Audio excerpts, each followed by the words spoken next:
अस्सलाम वालेकुम। मैं हूं नादिया अनवर और उम्मीद करती हूँ आप सब खैरियत से होंगे। नाजरीन, इन सारे प्रोग्राम्स और सेशंस को करने का मकसद ये होता है ताकि आप स्टॉक मार्केट में भरपूर तरीके से काम कर सकें। और इसके लिए ज़रूरी है कि आप चैनल को लाइक करें, सब्सक्राइब करें और साथ में बेल आइकन को भी हिट करें ताकि कोई भी इंफॉर्मेटिव सेशन जो है वो आपसे मिस ना हो जाए। और नाजरीन, आज जो है बेसिकली हमारी जो है ओरिएंटेशन क्लास है फंडामेंटल कोर्स की। और जो है इसको कंडक्ट, जैसे कि आप लोग जानते हैं, कि सर नशिद मलिक कर रहे हैं, तो ज़्यादा टाइम मैं नहीं लूँगी। Over to him. Sir start करें अपना प्लीज। जी अस्सलाम वालेकुम सर। हाँ जी सर। जी, वालेकुम सलाम जी। हम स्टार्ट करते हैं। मेरे ख़्याल से जो है कुछ लोगों की शायद उनके वालिदैन ने तरबियत। हाँ, बस ये है कि अब गोइंग फॉरवर्ड यही हम प्रोटोकॉल रखेंगे कि क्योंकि इसमें ज़ाहिर-सी बात है, इस ग्रुप में बहुत सारे लोग ऐसे आए हुए हैं जो टाइम निकाल के जेन्युइनली सीखने आए हुए हैं, तो बिल्कुल। हमने उनको भी नहीं डिस्टर्ब करना। और अब ऐसी कोई हरकत होती है कि किसी का माइक ऑन है या पीछे से आवाज़ आ रही है या कोई भी डिस्टर्बेंस हल्की सी भी क्रिएट करेगा, नादिया बस आप उनको जो है ना बस किक आउट कर दें बगैर कुछ बोले। बिल्कुल, मैं अब वार्निंग भी नहीं दूंगी। बिल्कुल सही कह रहे हैं सर। वार्निंग भी नहीं देंगे, बिल्कुल आप किक आउट कर दें, क्योंकि जो लोग सीखने आए हुए हैं उनका भी टाइम वेस्ट हो रहा है। एग्जैक्टली, बिल्कुल। तो खैर ये कि हम स्टार्ट करते हैं। अच्छा, जी। हम सबसे पहले जो है इस कोर्स को करने के पर्पस को डिफाइन कर लेते हैं। फिर इस कोर्स को करने के ऑब्जेक्टिव को डिफाइन कर लेते हैं। और फिर फाइनली हम इस कोर्स की आउटलाइन के ऊपर आते हैं या इसके कंटेंट के ऊपर आते हैं कि इसमें होगा क्या। अच्छा, सबसे पहले हम जो है कोर्स के पर्पस के ऊपर आते हैं।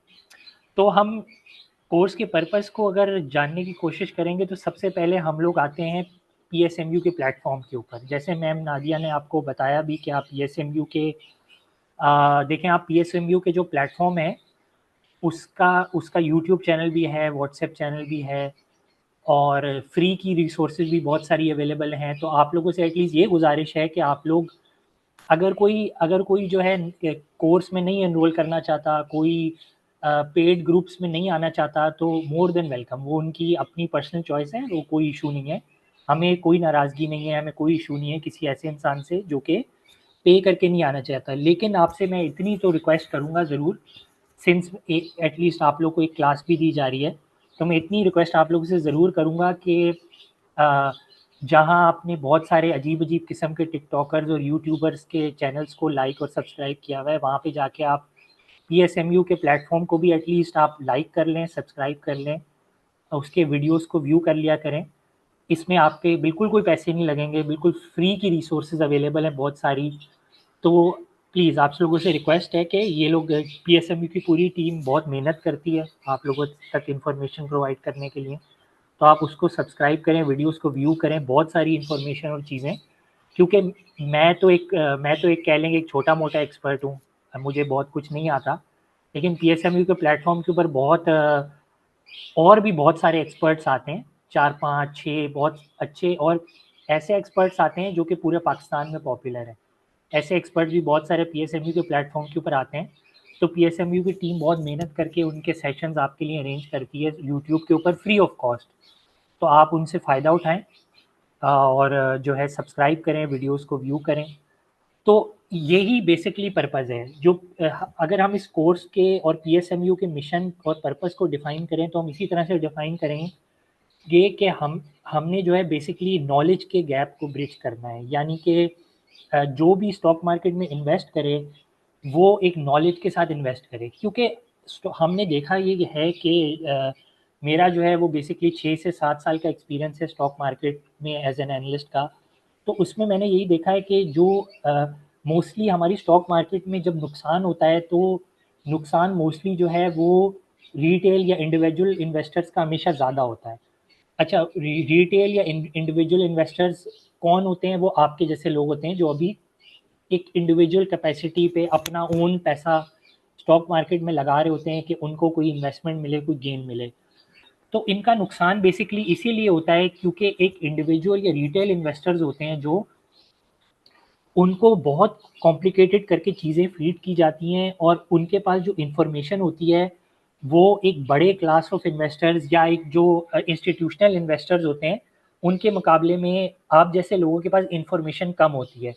तो इस इंफॉर्मेशन का फ़ायदा जो है वो लोग उठाते हैं जो कि बड़े इन्वेस्टर्स हैं या इंस्टीट्यूशनल इन्वेस्टर्स हैं, और नुकसान आप लोगों का होता है, और उसके अलावा इंफॉर्मेशन भी उनके पास ज़्यादा होती है और आप लोगों के पास कम होती है, तो इसका भी नुकसान आप लोगों को होता है और फ़ायदा उनको होता है। तो क्योंकि स्टॉक मार्केट एक ऐसी जगह है जिसमें एक हाई रेट के ऊपर स्टॉक बेचने वाला भी मौजूद है जो कि अपना फ़ायदा देख रहा होता है, और कम प्राइस के ऊपर स्टॉक को बेचने वाला भी मौजूद है जो कि आप जैसे लोग होते हैं, जो कि कम प्राइस के ऊपर स्टॉक को बेच देते हैं, जिनको स्टॉक की सही वैल्यू नहीं पता होती, और उसका फ़ायदा आगे वो लोग उठाते हैं जिनके पास इंफॉर्मेशन ज़्यादा होती है। तो पीएसएमयू के प्लेटफॉर्म का और इस कोर्स का पर्पज़ ये है कि वो फंडामेंटल नॉलेज जो गैप मौजूद है उसको, उस गैप को फुलफिल किया जाए। तो पर्पस और ऑब्जेक्टिव इस कोर्स का यही है। अच्छा, अब हम इस कोर्स के कंटेंट के ऊपर आते हैं। इस कोर्स का कंटेंट ये होगा कि हम इन ऑब्जेक्टिव्स को अचीव कैसे करेंगे। हम इन ऑब्जेक्टिव्स को इस तरह से अचीव करेंगे कि वो की टर्म्स, वो की ट्रिगर्स, वो की सेक्टर्स की नॉलेज हम जो है यहाँ पे सीखने की कोशिश करेंगे, डिस्कस करेंगे, क्वेश्चन आंसर सेशंस होंगे, उनके ऊपर लेक्चर्स होंगे। और ये है कि मेरे जो पढ़ाने का स्टाइल है वो नादिया हमारे माशाल्लाह से 2 कोर्स हो चुके हैं कंप्लीट। जी। और जो है आप लोग मोर देन वेलकम है कि आप जो है मैम नादिया से भले आप पूछ भी लें कि कौन लोग थे जो कि प्रीवियस कोर्सेज़ में मौजूद थे, तो आप उनसे भी डिस्कस कर लें कि उनका ये कोर्स का एक्सपीरियंस कैसा रहा, उनको कितना फ़ायदा हुआ। तो आप लोग को एक जो है एक सेकेंडरी ओपिनियन भी मिल जाएगा। यानी कि जिस तरह से हम जब एक डॉक्टर के पास जाते हैं, तो हम जो है डॉक्टर का नाम सुन के जाते हैं, और फिर उसके बाद जिन लोगों ने उन डॉक्टर से ट्रीटमेंट कराया हुआ होता है, हम उनसे भी ज़रा ओपिनियन लेते हैं कि ये डॉक्टर कैसे हैं। तो वहाँ से हमें कॉन्फिडेंस मिल जाता है कि नहीं, ये डॉक्टर वाक़ई अच्छे हैं और इनका सिर्फ़ नाम नहीं है, इन्होंने फ़ायदा भी पहुँचाया है बहुत सारे पेशेंट्स को। तो स्टॉक मार्केट में बगैर नॉलेज के इन्वेस्ट करने वाले बहुत सारे लोगों की भी हालत पेशेंट जैसी ही हो जाती है जब उनको नुकसान होता है। तो हम नहीं चाहते कि किसी की ऐसी हालत हो, और जो है मेरा पढ़ाने का अंदाज़ यही है कि प्रैक्टिकल और जो है ना अ, जो है रियल वर्ल्ड टाइप एक नॉलेज ट्रांसफ़र हो, यानी कि वो एक बोरिंग क्लासरूम लेक्चर वाला एनवायरनमेंट ना हो कि जिसमें स्लाइड से मैं आके सेंटेंस पढ़ दूंगा, आप लोग वो सेंटेंस सुन लेंगे और फिर उसके बाद कॉन्सेप्ट्स को भूल जाएंगे। तो रट्टे लगाने का तो किसी को ना बचपन में शौक था, और अभी ज़ाहिर है बड़े हो गए हैं सब, तो अब तो ज़ाहिर है किसी को भी शौक नहीं है, ना मुझे है ना आप लोगों को है। तो हम लोग अल्टीमेटली यही चाहते हैं कि हमारा मॉनेटरी बेनिफिट हो। अच्छा, अब हम इस बेनिफिट को अचीव कैसे करेंगे कि हम स्टॉक मार्केट में पैसे लगाएं तो हमारा हमें रिटर्न मिले। इसको हम अचीव इस तरह से करेंगे कि हम जो है इकोनॉमी के, हम सेक्टर्स के, हम डिफरेंट जो है इंडस्ट्रीज़ के, उनकी ट्रिगर्स को स्टडी करेंगे जिसकी बेसिस पे स्टॉक मार्केट्स ऊपर जाते हैं या जिनकी बेसिस पे स्टॉक्स नीचे आते हैं। मैं आपको इसकी एक एग्जाम्पल से समझाता हूँ क्योंकि एग्जाम्पल से समझना ज़्यादा ईजी रहता है। अच्छा, अभी हमने रिसेंटली देखा कि जो है ग्लोबली कुछ क्राइसिस चल रहा है जिसमें अमेरिका ने ट्रेड के टैरिफ्स वगैरह लगाए हैं, जिसकी वजह से हमने देखा है कि कमोडिटी प्राइसेस वगैरह बहुत ज़्यादा नीचे आ गई हैं। तो इसमें जो है हमने सबसे बड़ी एक चीज़ ये देखी है, जो ऑयल प्राइसेस हैं, ऑयल प्राइसेस जो कि 75 से $80 तक की रेंज में थी, वो ऑयल प्राइसेस आज जो है $60-65 की रेंज में आ गई हैं। अब ऑयल प्राइसेस ऊपर नीचे चले जाना इन इटसेल्फ तो कुछ भी नहीं होता, लेकिन हम अपने कोर्स में ये स्टडी करेंगे कि ऑयल प्राइस का ऊपर चले जाना या नीचे चले जाना, इसका इकोनॉमी के ऊपर, हमारी हमारी इकोनॉमी के ऊपर क्या इम्पैक्ट आएगा, पाकिस्तान की इकोनॉमी के ऊपर, पाकिस्तान के मुल्क के ऊपर क्या इम्पैक्ट आएगा। क्योंकि इकोनॉमी जितनी स्टेबल या अनस्टेबल होती है, हमारे मुल्क के हालात जितने स्टेबल या अनस्टेबल होते हैं, उसका डायरेक्टली इम्पैक्ट स्टॉक मार्केट के ऊपर आता है। क्योंकि अगर मुल्क स्टेबल नहीं है, इकोनॉमी स्टेबल नहीं है, तो स्टॉक मार्केट में इन्वेस्टमेंट भी नहीं आएगी, ना ना जो है वो लोकल बाइंग आएगी और ना गोरे की बाइंग आएगी। तो खैर ये खैर हमारा अपना एक जोक है। तो उसके अलावा अगर हम देखें कि उसके अलावा अगर हम देखें कि जो है ना, वंस ये है कि लोगों को बोरो की बाइंग की बड़ा इंतजार रहता है, तो हाँ इसलिए हाँ ये हाँ जरूरी था। हाँ, तो लेट सपोज अगर हम अज्यूम कर लेते हैं इकोनॉमी स्टेबल है, मुल्क स्टेबल है, तो हर चीज़ स्टेबल है, लेकिन ऑयल प्राइसेस नीचे चल गई हैं, इसका इम्पैक्ट क्या आएगा? अब होता ये है कि कोई भी कमोडिटी या कोई भी चीज़ होती है जो एक ट्रिगर एक्ट कर रही होती है, उसका कम या ज़्यादा हो जाना, उसमें जो है ना सर्टेन सेक्टर्स होते हैं या सर्टेन स्टॉक्स होते हैं जो कि विनर होते हैं या लूज़र होते हैं। अब अगर हम ऑयल प्राइसेस नीचे चली जाती हैं, तो फिर पाकिस्तान के स्टॉक मार्केट में एक ऑयल एंड गैस प्रोडक्शन की कंपनीज हैं। ऑयल एंड गैस प्रोडक्शन की कंपनीज बेसिकली करती क्या है, वो क्रूड ऑयल जो है जिसकी प्राइसेस नीचे गई हैं, वो क्रूड ऑयल वो सेल करती हैं। तो अब ये सेक्टर है, इस सेक्टर के लिए ये चीज़ नेगेटिव है कि ऑयल प्राइसेस नीचे चली गई हैं। वहीं पे अगर हम देखें तो जो है फार्मा सेक्टर है, फार्मा सेक्टर में बेसिकली होता ये है कि जो ऑयल प्राइस के डेरिवेटिव्स हैं, यानी कि फार्मा सेक्टर का जो रॉ मटेरियल होता है, वो रॉ मटेरियल ऑयल प्राइस से बने हुई मटेरियल से वो उनका रॉ मटेरियल प्रोड्यूस होता है। तो जब ऑयल की प्राइस नीचे जाएगी तो जाहिर सी बात है कि जो फार्मा कंपनीज हैं उनका रॉ मटेरियल सस्ता हो जाएगा।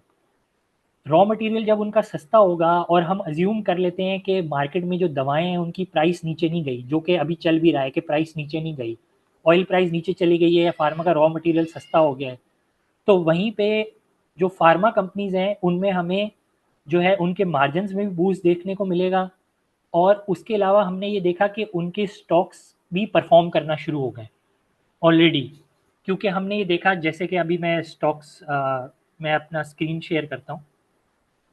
अच्छा नादिया, आप मेरा जो है स्क्रीन शेयर इनेबल कर दें। जी जी जाहिर सी बात है आपने सबका ही डिसेबल कर दिया होगा, तो आप मेरा जी इनेबल जी कर दें। तो होपफुली आप सबको स्क्रीन नज़र आ रहा होगा। जी सर, अब अब पाकिस्तान स्टॉक एक्सचेंज में लिस्टेड एक स्टॉक है पाकिस्तान ऑयल फील्ड्स के नाम से, जिसका सिंबल है POL। अच्छा, अब इस स्टॉक ये स्टॉक जो है, ये जो कंपनी है, ये मोस्टली जो है क्रूड ऑयल की सेलिंग करती है, यानी कि ये क्रूड ऑयल ज़मीन से निकालती है और उस क्रूड ऑयल को आगे सेल करती है। अब अगर हम इस स्टॉक की परफॉर्मेंस देखें पिछले एक महीने में, पिछले एक महीने की हम इसकी परफॉर्मेंस देख लेते हैं, बल्कि सॉरी, अगर हम इसकी पिछले 6 महीने की परफॉर्मेंस देख लें, तो 30 जनवरी को ये स्टॉक जो है 600 प्लस का होता था।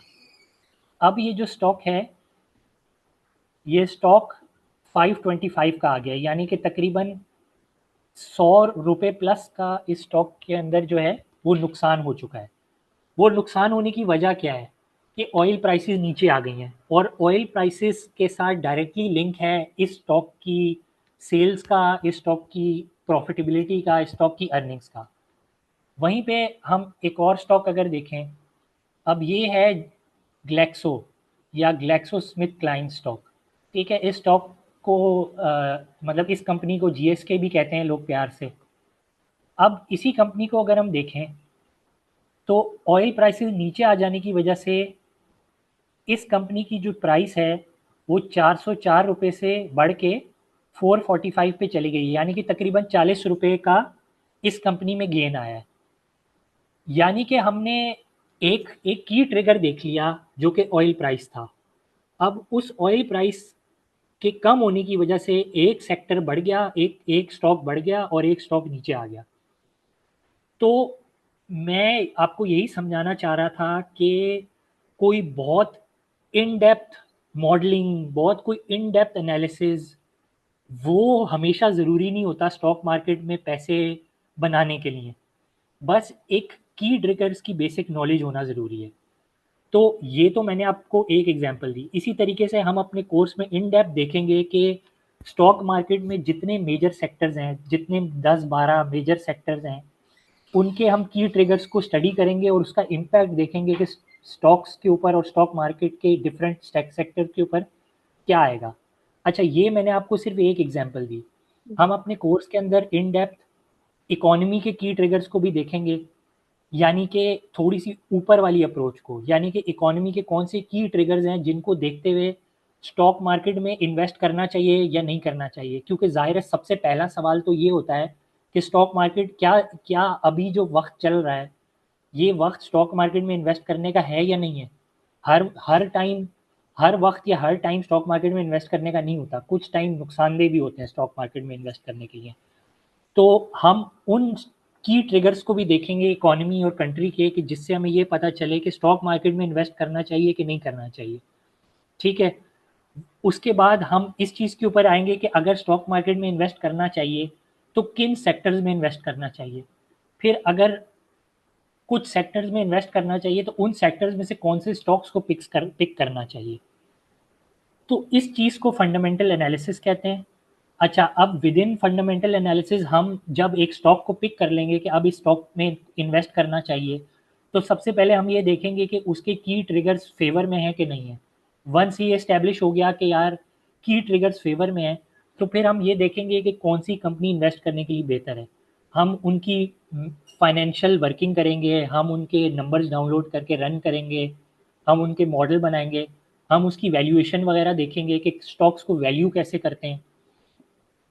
फिर स्टॉक मार्केट से रिलेटेड जो कुछ की टर्म्स होती हैं जिनकी लोगों को अंडरस्टैंडिंग नहीं होती, जिस तरह से मैं आपको एग्जांपल देता हूँ, स्टॉक स्प्लिट हो गया, बोनस शेयर्स हो गए, जो है डिविडेंड हो गया, राइट शेयर हो गए। ये कुछ बेसिक टर्म्स होती हैं जिनका लोगों को इतना आइडिया नहीं होता। ये टर्म्स हम थोड़ी डिटेल में एक्सप्लेन करेंगे अपने कोर्स के अंदर। स्टॉक का एक्स होना क्या होता है, x bonus, x right, x share, x होने से क्या फ़ायदा नुकसान होता है। ये सारी चीज़ें हम जो है देखेंगे। फिर थोड़ा बहुत हम ये टच अपॉन करेंगे कि कौन से एज एन इन्वेस्टर कौन से डिफरेंट एसेट क्लासेस हमारे पास मौजूद होते हैं। यानी कि इक्विटी या स्टॉक मार्केट तो एक एसेट क्लास है, उसके अलावा और भी डिफरेंट एसेट क्लासेस होती हैं जिनमें इन्वेस्ट किया जा सकता है। एक लेक्चर हम उसके लिए भी रखेंगे कि इक्विटी या स्टॉक मार्केट के कंपैरिजन में बाकी कौन से ऐसे एसेट मौजूद है जिनमें इन्वेस्ट किया जा सकता है। जैसे रियल एस्टेट हो गई, प्लॉट हो गई, ज़मीनें हो गए, घर हो गए, गोल्ड हो गया, फिक्स्ड इनकम यानी कि बॉन्ड्स वगैरह हो गए। और ये डिफरेंट जो है, फिर उसके अलावा क्रिप्टो वगैरह भी आजकल आ गई है, एनएफटीज आ गए हैं। तो इन सारी चीज़ों को हम थोड़ा स्टडी करेंगे, बहुत इन डेप्थ में नहीं, क्योंकि ये कोर्स जो है वो स्टॉक मार्केट से रिलेटेड है और हम स्टॉक मार्केट के इन सेक्टर्स को ही डिटेल में देखेंगे। लेकिन हम थोड़ा बहुत एक लेक्चर निकाल लेंगे इसके लिए भी कि एक एज एन इन्वेस्टर आपका, क्योंकि पोर्टफोलियो थोड़ा डाइवर्सिफाइड होना चाहिए, यानी कि पोर्टफोलियो में सिर्फ और सिर्फ एक तरह का एसेट नहीं होना चाहिए, दो तीन तरह के एसेट होनी चाहिए ताकि आपका रिस्क मिटिगेट हो, रिस्क डाइवर्सिफाई हो। तो ये जो है बेसिकली जो है हमारे कोर्स का एक ओवरव्यू और कंटेंट होगा, क्योंकि आज तो हमारी ओरिएंटेशन क्लास है। तो ये है कि नेक्स्ट वीक से हम प्रॉपर इस कोर्स को स्टार्ट करेंगे। तो ये है कि आज हमारी ओरिएंटेशन हो गई, थोड़ा कोर्स का ओवरव्यू और ऑब्जेक्टिव हो गया। बाकी फिर यही है कि आई थिंक हम जो है थोड़ा, अगर कोई मैम नादिया ऐड ऑन करना चाह रही हैं तो ये ऐड ऑन कर दें। और उसके अलावा ये कि फिर हम क्वेश्चन आंसर सेशन की तरफ बढ़ते हैं कि लोगों के अगर कोई इस कोर्स से रिलेटेड क्वेश्चंस हैं, और अगर वो कोई सजेशन देना चाह रहे हैं कि कोर्स में कुछ अगर ऐसी चीज़ ऐड हो सकती हो, कुछ ऐसी चीज़ माइनस हो सकती हो जिससे मेरा आपका सबका बेनिफिट हो, वो भी आप दे सकते हैं। सर सबसे पहले तो ये क्वेश्चन कि बहुत सारे जैसे स्टूडेंट्स हैं जिन्हें बिल्कुल नो हाउ नहीं पता, स्टॉक मार्केट का सिर्फ उन्होंने नाम सुना हुआ है और वो चाहते हैं आना, लेकिन उनको नहीं पता। तो बेसिक्स जो है उनके लिए क्या होना चाहिए कि, क्योंकि बहुत सारे स्टूडेंट्स हैं जिन्होंने कहा कि वी आर जस्ट रॉ, हमें नहीं पता, जस्ट ये पता होता है कि जी शेयर्स का काम होता है वहां पर। तो उनके लिए कितनी बेनिफिशियल रहेगा और उनको क्या सजेस्ट करेंगे, थोड़ा सा इसके हवाले से बताइए, फिर हम सबके सवाल लेंगे। जी, लोगों के लिए सबसे ज़्यादा बेनिफिशियल ये रहेगा, क्योंकि मैंने एटलीस्ट ये देखा है, मुझे हमारी ऑडियंस में ज़ाहिर सी बात है बहुत जो है पढ़े लिखे और समझदार लोग हैं। अगर मुझे अगर सही कर दें अगर मैं गलत बोल रहा हूँ तो, बहुत सारे लोग ना टिप्स के ऊपर इन्वेस्ट कर रहे होते हैं। किसी रिश्तेदार ने बता दिया, किसी जानने हाँ, वाले ने बता दिया कि यार ये स्टॉक ले लो, तो बड़ा ये चल जाएगा, ये स्टॉक वैसे। डबल हो जाएगा, ये स्टॉक जो है वो, ये स्टॉक 15 रुपए का, ये 20 रुपए का हो जाएगा। लोग हाँ। टिप्स पे इन्वेस्ट कर रहे होते हैं। ऐसे फिर ही। उसके अलावा लोग जो है जिन जिन जिन ब्रोकर्स के पास या जिन ब्रोकरेज हाउसेज में लोगों के स्टॉक्स, लोगों के जिधर अकाउंट्स होते हैं, सॉरी, वहाँ से लोगों को टिप्स आ रही होती हैं। लोगों को कोई जो है ब्रोकर कॉल करता है कि सर जो है हमें पता चला है ये स्टॉक चलने वाला है, तो आप इसमें ले लें। अब वो एट टाइम्स वो स्टॉक जो है वो चल जाता है, चल भी जाता है एट टाइम वो स्टॉक, लेकिन एट टाइम वो स्टॉक जो है वो उल्टा चल जाता है, यानी कि नीचे से फर्स्ट आ जाता है, तो फिर वो नुकसान भी हो जाता है। हम्म। तो ये जो ये जो कोर्स है ये बेसिकली लोगों को वो नॉलेज या वो स्किल सेट प्रोवाइड करेगा कि लोग जो है वो खुद से कोई स्टॉक जो है पिक कर सकें, यानी कि अपना एनालिसिस करें और पिक करें कि यार हमें ये स्टॉक अच्छा लग रहा है, खुद से इंडिपेंडेंटली, कोई टिप, कोई बताने वाले के बगैर वो खुद से पिक करें कि यार ये स्टॉक हमें अच्छा लग रहा है, उस स्टॉक का एनालिसिस करें, उसमें इन्वेस्ट करें।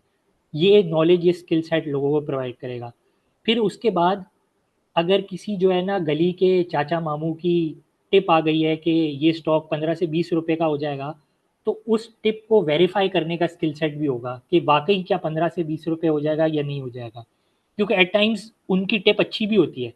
मैं आपको ये नहीं कह हम्म। रहा कि आप किसी की टिप ना लें, आप हर किसी की टिप लें, हाँ, लेकिन उसको एनालाइज करें, हाँ, उसको देख के उसमें इन्वेस्ट करें, आपका अपना अपना पैसा है। होमवर्क करें, अपना काम करें। अपना होमवर्क करें, अपना होमवर्क करें, हर किसी की टिप लें, हर किसी की सुने, जो है मेरी भले ना सुने, हम्म, लेकिन जो मैं सिखा रहा हूँ वो सुनिए। सही, बिल्कुल। नहीं, तो बिल्कुल। हाँ जी जी, तो ये है, ये यही बेसिकली इसमें जो है ये स्किल सेट प्रोवाइड किया जाएगा लोगों को। सही, बिल्कुल। और इसमें सबसे बेस्ट पार्ट ये होगा कि इसमें आपको डबल फायदा ये होगा कि आप ये स्किल सीखने के बाद जो है आप खुद इस काबिल होंगे कि आप जो है खुद दूसरों को जो है गाइड कर रहे होंगे, सजेशन दे रहे होंगे। ये भी है। और आपकी ये करने के बाद आप एक जाहिर सी बात है एक अच्छे हाउस में आप अगर चाहेंगे कि आपको जॉब अपॉर्चुनिटी मिले, वो भी मिलेगी। और अगर आप अपना पोर्टफोलियो मैनेज कर रहे हैं तो वो भी आप कर सकेंगे। तो इस तरीके से आपको दो तरीके से फायदे होंगे स्किल सीखने के। अच्छा, अब यहाँ पर हम सवाल ले लेते हैं जिसको क्वेश्चन करना है। वजाहत अली खान, आप अपना सवाल कीजिए प्लीज। अस्सलाम वालेकुम। जी, वालेकुम। एक तो आप लोग बहुत अच्छा काम कर रहे हैं, आप लोगों के चैनल से ही बहुत नॉलेज मिल जाती है, तो बहुत शुक्रिया। उसके लिए बहुत शुक्रिया। अच्छा, दूसरा ये कि मैं सर से ये पता करना चाह रहा था कि जैसे अभी आप फार्मा की बात कर रहे थे फंडामेंटली, तो ये कुछ इंटरनेशनल मार्केट को भी कवर करेगा? क्योंकि जैसे आप फार्मा वहां बता रहे हैं कि पाकिस्तान में pharma is doing good, but अभी नोवो नॉर्डिक्स है और ये जो यूएस की फार्मा कंपनीज हैं, सॉरी यूरोप की, और ये सारी ये अभी इस वक्त नीचे की तरफ जा रही हैं, ऑपोजिट डायरेक्शन में जा रही हैं। तो वो थोड़ा सा मुझे बताइएगा कि ये क्या सिर्फ पर्टिकुलरली पीएसएक्स के लिए है? और मैं दूसरा क्वेश्चन भी साथ ही कर लेता हूँ जरा क्विकली। दूसरी चीज ये है कि जैसे अगर लेट सपोज कि एक जहन बंदे ने रखा हुआ है कि यार मुझे लेट सपोज 1 लाख रुपए मेरी इनकम निकालनी है मैंने स्टॉक से पर मंथ, तो फंडामेंटली आपको क्या लगता है कि कितने तक की इन्वेस्टमेंट मार्केट में करनी चाहिए ताकि ये इतने तक की निकल जाए? Thank you very much.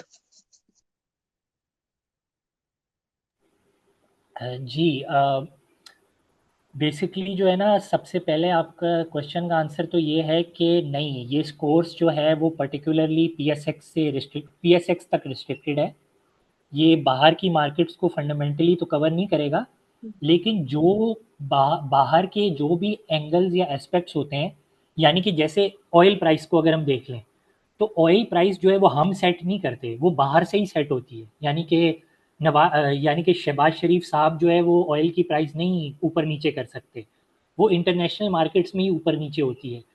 तो इंटरनेशनल मार्केट्स के जो ऐसे एलिमेंट्स जो हमारी स्टॉक मार्केट या हमारी कंट्री या हमारी इकोनॉमी के ऊपर इम्पैक्ट डालते हैं, हम उनको स्टडी करेंगे। लेकिन हम बाहर बाहर लिस्टेड स्टॉक्स, यानी कि अगर कोई नोवो नोर्डेस्क या एप्पल या गूगल, ये जो स्टॉक्स बाहर की स्टॉक मार्केट्स में लिस्टेड हैं, हम उनको कवर नहीं करेंगे। हम लोकली लिस्टेड स्टॉक्स को कवर करेंगे जो पाकिस्तान की स्टॉक मार्केट पे लिस्टेड हैं। अच्छा, आपका दूसरा सवाल के जो है ना, बाहर की फार्मा कंपनीज के स्टॉक्स नीचे जा रहे हैं और हमारी कंपनीज के ऊपर जा रहे हैं, उसकी वजह यह है कि जो बाहर की फार्मा कंपनीज है ना, उनका जो मेजॉरिटी रेवेन्यू है वो एक्सपोर्ट करके आता है। यानी कि जो अमेरिका में लिस्टेड फार्मा कंपनी होगी वो चाइना में भी एक्सपोर्ट कर रही होगी, वो यूके में भी एक्सपोर्ट कर रही होगी, वो और जगह भी एक्सपोर्ट कर रही होगी। तो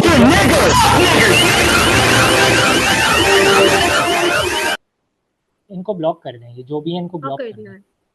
जी।